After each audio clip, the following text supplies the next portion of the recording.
Keane, we always appreciate you being with us. General Keane, thank you tonight. Also, when you think the UN can't get any worse, all these globalist organizations, I'm sick of all of them, think again. On Monday, the UN actually tapped Iran to serve as vice president of its nuclear non-proliferation conference. Here with more on this and all the top stories coming out of Iran, the Crown Prince of Iran, Reza Pahlavi, is back with us. Let's get your take where we are now. The one missing piece that I would like to see filled is I'd like to see the Iranian people armed. I know that there are attempts to do it. I don't know if they're successful. I just think that that would be the next logical step. What would you like to see happen? Good evening, Sean. Good to be back with you.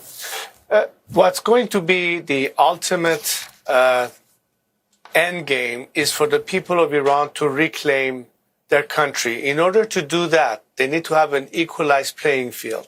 What happened on January 8th and 9th of this year was a massacre to the tune of 40,000 people that were killed in less than 24 hours.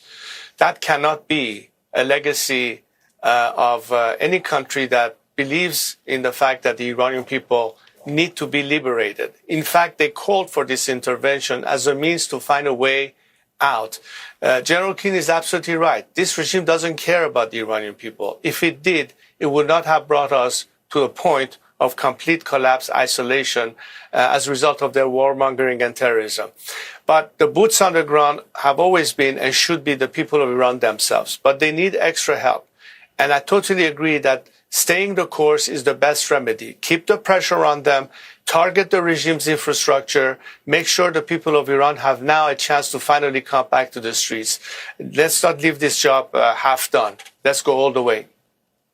Let me ask you, now that the top three tiers of leadership have pretty much been wiped out, maybe the fourth tier needs to go. There's obviously a struggle for power, more hardliners versus people that seemingly want a deal. You know, it's inexplicable if you're an outsider looking in. How do you possibly explain that they will honor President Trump's request not to hang the women that were scheduled to be hung, on the one hand, and yet on the other hand, they will cling to this idea that they can still remain a nuclear power, which is absolutely, positively a non-starter and non-negotiable.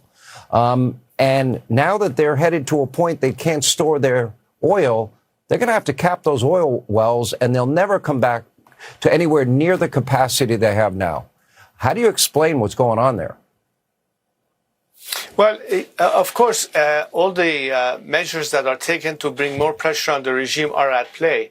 But what's also at play is the consequences of this regime continuing to survive.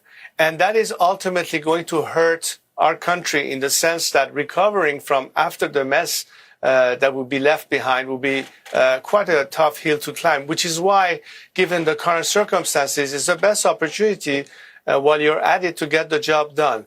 Let's understand one thing, Sean. This regime and its nature has never been moderate. It has always been radical. There's no such thing as moderate in this system. In fact, if you listen to their rhetoric, and it's not just sloganism, they actually believe what they say. When they threaten to retaliate, to take revenge over the killing of their supreme leader, meaning President Trump directly, and of course retaliating against the countries in the region, I don't think anybody will breathe a sigh of relief as long as this regime continues to exist. It's been weakened, but not to the point of collapse. There are still certain elements of the system that continue to function.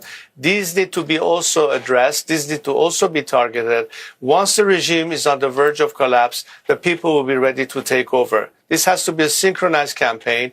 We are doing our part as a nation. We need the outside help. It did come, but it cannot stop halfway.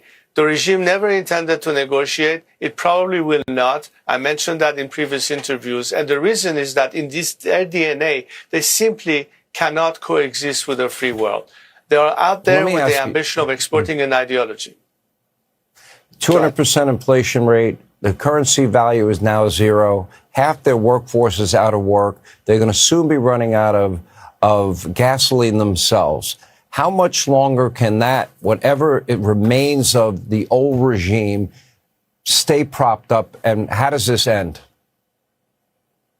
Well, Sean, the secret to their survival so far is sheer repression. This regime has not stopped killing people. It continues to execute people almost every day. That's basically what this regime is doing.